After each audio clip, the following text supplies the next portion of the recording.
Quando falamos sobre os grandes exércitos do mundo antigo, nossa atenção geralmente se concentra nas potências civilizadas: Roma, Grécia e Pérsia. Seus adversários, especialmente os chamados bárbaros, muitas vezes ficam à sombra ou são retratados de forma caricata, como multidões rudes e mal organizadas, capazes de vencer apenas por meio de emboscadas traiçoeiras ou investidas impetuosas. Essa imagem ficou firmemente enraizada na cultura popular, mas a realidade era muito mais complexa. As tribos germânicas que enfrentaram o poder do Império Romano não eram apenas hordas desorganizadas, mas sim sociedades guerreiras com suas próprias tradições, táticas e arte da guerra. Então, meus amigos, vocês estão no canal Amazing History, e neste vídeo eu vou contar para vocês sobre um dos mais temíveis adversários de Roma, a Germânia, os guerreiros germânicos que saíram das florestas sombrias além do Reno para desafiar o Império. Antes de continuar, peço que apoiem o canal com patrocínio no YouTube ou Patreon. Também ficaremos felizes com seus likes, inscrição e, claro, comentários gentis. Vamos ao tema do episódio.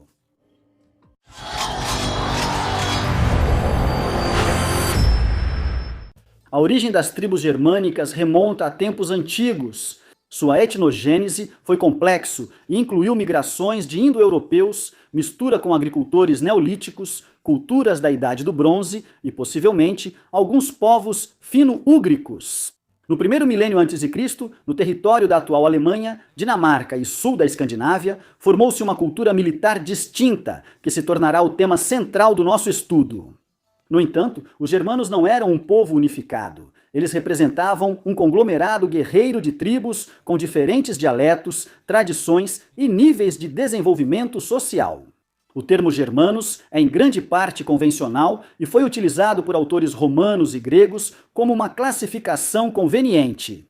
Esses povos falavam línguas aparentadas, mas sua unificação em um único grupo era mais uma observação externa do que uma identidade étnica real.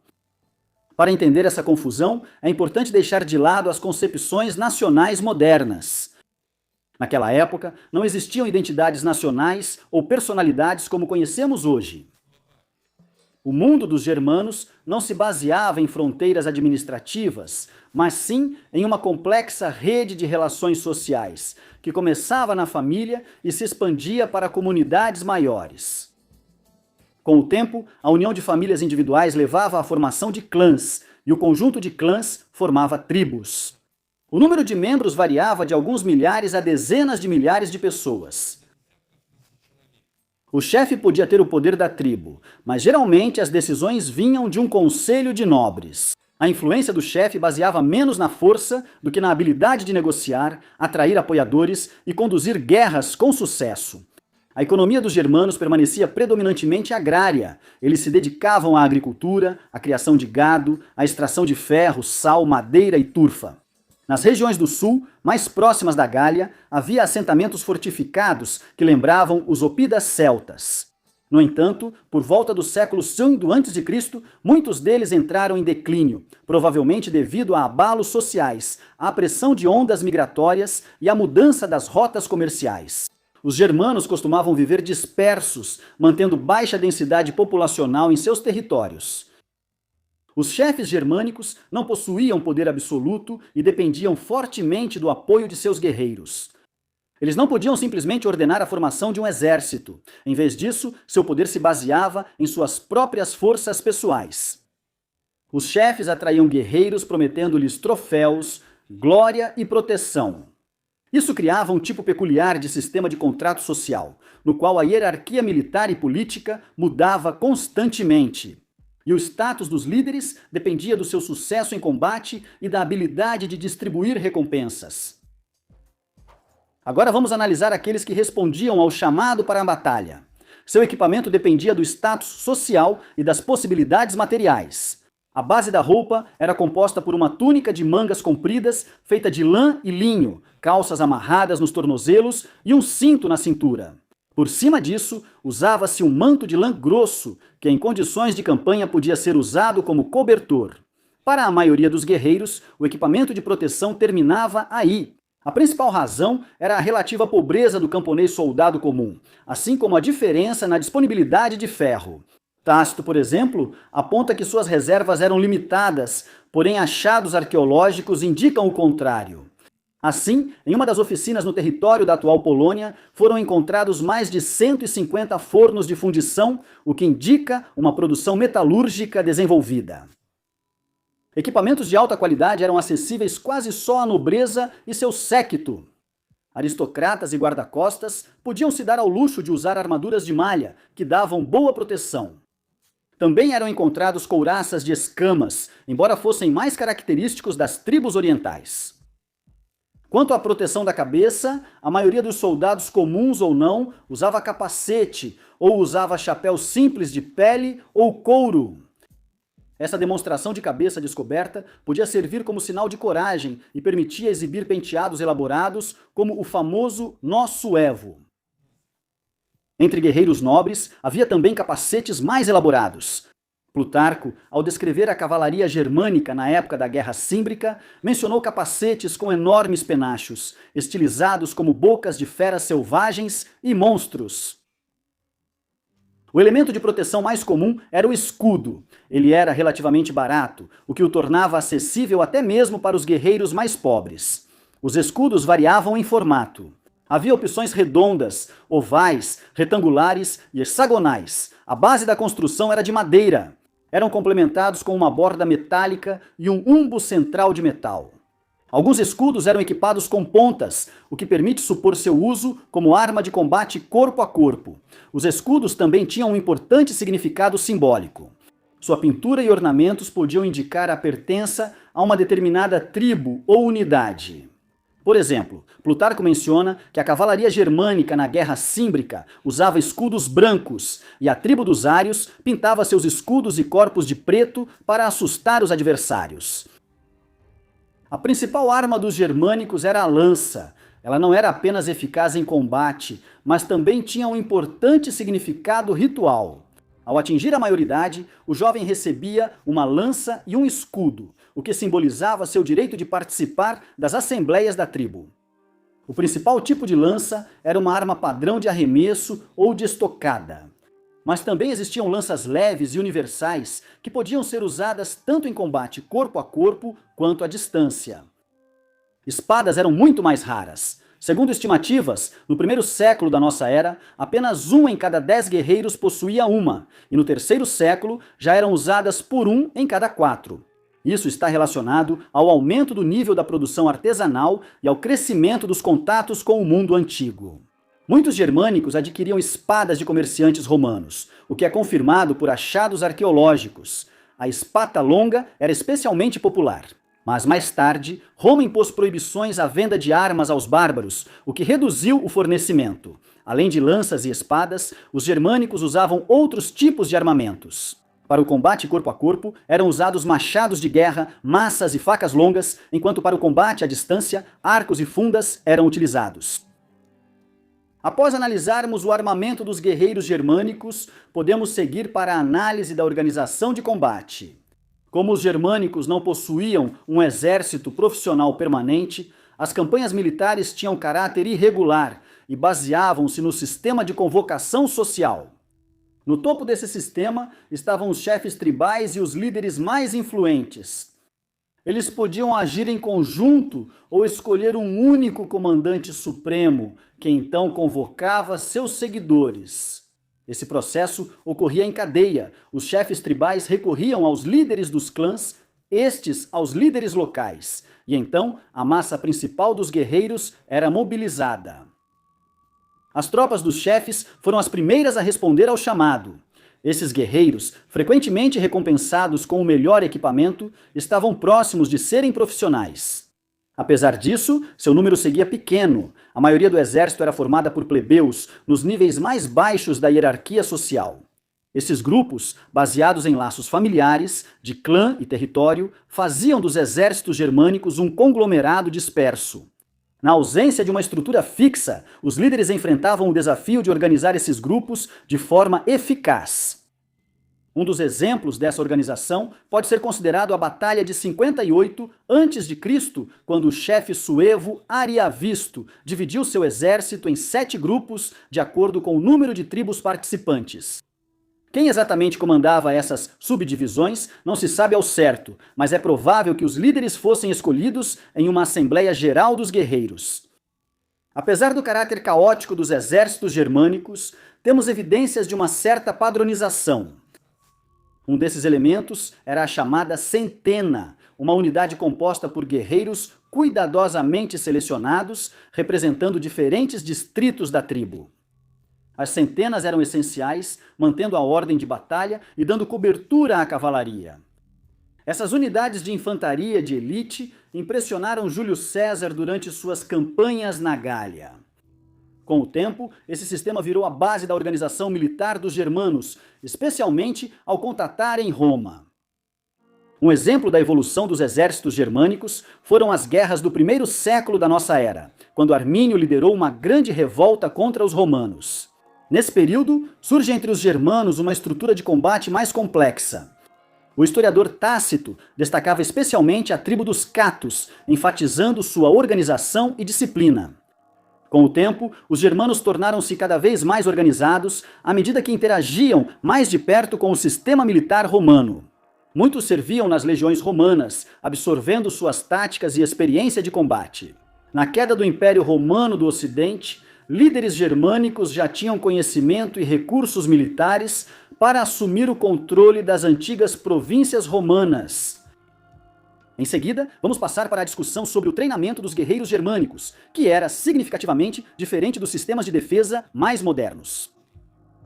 Existem poucas fontes sobre esse tema, e ao que parece, os germânicos não possuíam um sistema institucional claro de treinamento militar. No entanto, isso não era necessário. As habilidades de combate eram adquiridas de forma natural, já que a sociedade germânica era guerreira por essência.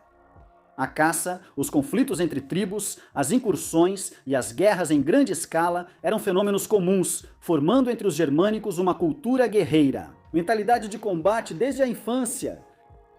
A preparação dos jovens ocorria principalmente na família, com pais, tios e irmãos mais velhos passando experiência de combate às novas gerações. Essas habilidades também eram passadas por meio da participação em conflitos intertribais e outras ações militares. A base do treinamento era composta por preparação física, corrida, luta, transporte de pesos e o domínio de armas, especialmente da lança e do escudo. Os jovens guerreiros provavelmente também aprendiam táticas de formação, como a parede de escudos, embora treinamentos coletivos em grandes unidades fossem raros. Apesar do foco no treinamento individual, em tempos de paz, isso não significava a ausência de um ensino sistemático. Alguns chefes percebiam a importância da disciplina e dos exercícios militares organizados. Por exemplo, comandantes militares como Marabote davam atenção aos treinamentos regulares, o que permitia elevar o nível de prontidão das tropas, aproximando-os do padrão romano. Assim como na organização do exército, os métodos de treinamento dos germanos passaram por mudanças significativas sob a influência do contato com Roma. Muitos germanos que serviram no exército romano adotaram táticas e disciplina, o que com o tempo mudou sua abordagem à guerra. Agora vamos discutir a tática dos exércitos germânicos.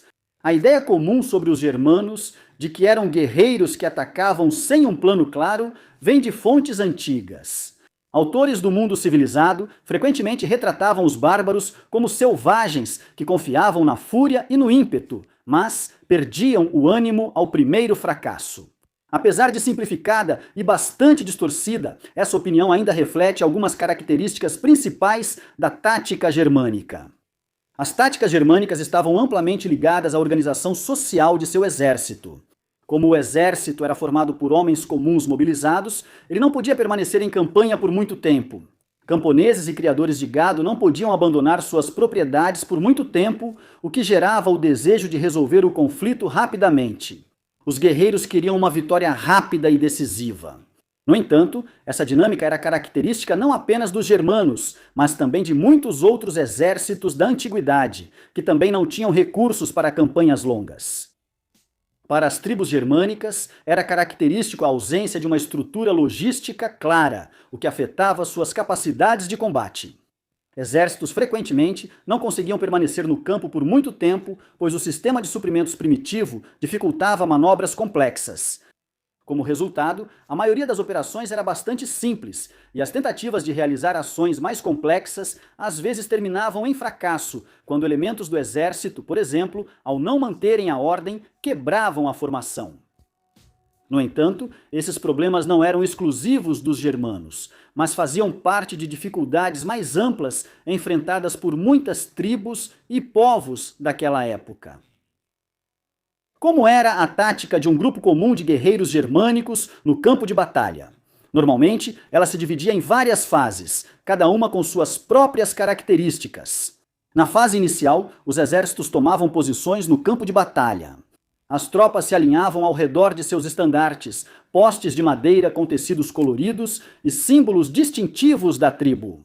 A perda do estandarte era considerada uma grave ofensa para toda a tribo, e protegê-lo era uma das tarefas mais importantes.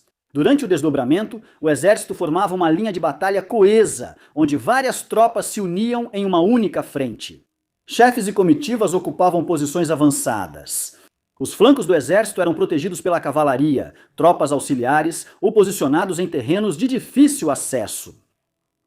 Na segunda etapa, os exércitos avaliavam as forças uns dos outros. Esse processo podia incluir duelos entre campeões ou pequenos confrontos. No entanto, o elemento-chave era a demonstração de força, uma parte essencial da tática germânica. Os guerreiros usavam o barulho para criar a impressão de poder de seu exército e demonstrar confiança. O rugido feroz, os gritos e os sons dos instrumentos de guerra tornavam-se uma espécie de arma psicológica, fazendo o inimigo sentir uma pressão significativa. Era especialmente conhecida a prática do bordito, amplamente utilizada pelas tribos germânicas. Como escreve Tácito, o bordito começava com um som grave e retumbante que os guerreiros produziam pressionando os escudos contra suas bocas para amplificar a vibração. Esse som aumentava, tornando-se cada vez mais alto e atingia um crescendo ensurdecedor, o que tinha um efeito assustador sobre o inimigo. Aqueles que não recuavam sob essa pressão enfrentavam a próxima fase do ataque. No auge do bordito, quando o barulho atingia seu máximo, as tropas germânicas partiam para um ataque decisivo em toda a linha de frente. O cinema costuma retratar esse tipo de ataque como caótico e desordenado, mas isso não corresponde à realidade. Os exércitos germânicos, mesmo simples e organizados, entendiam bem a importância da ordem de batalha. O maior crime para um guerreiro era abandonar seu escudo, o que ressaltava a importância de lutar como parte de uma unidade de proteção mútua. Isso demonstra a existência de táticas organizadas, mesmo em um exército tribal. Um exemplo marcante de organização tática é o uso de formações em cunha, que concentravam esforços e aumentavam as chances de romper as linhas inimigas. As cunhas das tropas germânicas eram formadas por várias dezenas ou até centenas de homens. Ao contrário do avanço linear tradicional, que se estendia ao longo da largura da linha, a cunha concentrava forças em um ponto específico, onde o ataque se desenrolava de forma mais decisiva. Isso também se encaixava bem na estrutura social do exército, onde os chefes e suas companhias, fortemente armadas, podiam ocupar a ponta da cunha, enquanto os demais guerreiros ficavam atrás. Os guerreiros das tribos germânicas tinham que proteger seus chefes, o que fortalecia a determinação e o espírito de luta do exército. Assim que a ponta da cunha entrava em combate, o restante do exército seguia de bom grado atrás dela. No entanto, essa formação tinha suas desvantagens. Se o ataque não fosse bem sucedido, a cunha, com sua parte avançada, poderia não estar bem preparada para uma retirada organizada. Esse problema foi parcialmente resolvido mais tarde, quando as tribos germânicas começaram a adotar a doutrina tática romana, incluindo o uso de reservas. As tribos germânicas são frequentemente associadas à arte da guerra de emboscadas, mas essa ideia precisa ser esclarecida. De fato, em vários casos, eles usaram com sucesso a tática de ataque surpresa, especialmente contra os exércitos romanos. Mas faziam isso mais por necessidade do que por alguma inclinação inata. Como mostra a história, a guerra de guerrilha e os métodos assimétricos de combate tornam-se a principal escolha quando o inimigo possui superioridade numérica ou tecnológica. Os germanos eram bons nisso, mas estavam longe de serem únicos. Temos exemplos tanto de emboscadas bem-sucedidas, quanto de casos em que suas próprias forças acabavam sendo vítimas das armadilhas do inimigo. No final das contas, a tática de bater e correr ia contra o código de conduta guerreiro dos germanos. Assim que as tribos ganhavam confiança em suas próprias forças, invariavelmente preferiam batalhas tradicionais em campo aberto. Contar toda a história. É difícil contar a história dos guerreiros germanos em um único vídeo. Por isso, teremos que falar de forma geral, trazendo alguns exemplos específicos. O principal problema é que os germanos não deixaram fontes escritas próprias. A maior parte das informações sobre eles vem dos romanos e gregos, e, portanto, é fragmentada e muitas vezes tendenciosa. As primeiras informações confiáveis sobre exércitos germânicos datam do final do século II a.C., quando várias tribos do norte passaram a fazer parte da esfera de influência romana. Esses primeiros confrontos mostraram que os germanos podiam ser adversários formidáveis. Em 105 a.C., na Batalha de Aráusio, os símbros e teutões destruíram um exército romano de cerca de 80.000 homens, infligindo à República a derrota mais pesada desde a Batalha de Canas. No entanto, alguns anos depois, Caio Mário realizou reformas militares e reorganizou as legiões, o que permitiu a Roma se vingar e deter a invasão. No século I a.C., os germanos enfrentaram novamente Roma na Gália. Em 58 a.C., Júlio César lutou contra o chefe dos suevos, Ariovisto, na Batalha dos Vosgos. Apesar da resistência dos germanos, os romanos mudaram o rumo das batalhas com o uso inteligente das reservas. Mais tarde, César até realizou uma breve campanha em território germânico, atravessando o Reno. Foi mais uma demonstração de força do que uma tentativa real de conquista. O próximo grande confronto ocorreu em 16 a.C., quando tribos germânicas invadiram a Gália romana e derrotaram as legiões romanas. Octaviano Augusto respondeu enviando forças consideráveis e iniciou anos de disputa pelo controle da região. Durante essas campanhas, ocorreram muitas batalhas, incluindo a famosa Batalha da Floresta de Teutoburgo, em 9 d.C., onde os germânicos, sob o comando de Armínio, destruíram 3 legiões romanas. Após essa catástrofe, Roma desistiu dos planos de conquistar totalmente a Germânia e concentrou-se em fortalecer a fronteira ao longo do Reno. Posteriormente, os exércitos imperiais preferiam realizar expedições punitivas locais para manter o controle sobre a região. A eficácia dos romanos contra os germanos devia-se principalmente à melhor organização, disciplina e apoio da cavalaria pesada. Com o tempo, o equilíbrio de forças mudou. Mais germanos passaram a servir no exército romano, adotando sua tática e disciplina. A partir do século IV d.C., começou a grande migração dos povos, durante a qual as tribos germânicas cruzavam cada vez mais as fronteiras do Império. No final, esse processo levou à queda do Império Romano do Ocidente no século V. A história dos guerreiros germânicos é rica e complexa. Espero que esta visão geral tenha ajudado você a desmistificar mitos comuns e mostrar que os germânicos não eram apenas selvagens, mas guerreiros desenvolvidos e adaptáveis, cuja evolução desempenhou um papel fundamental na transformação da arte da guerra na Antiguidade Tardia.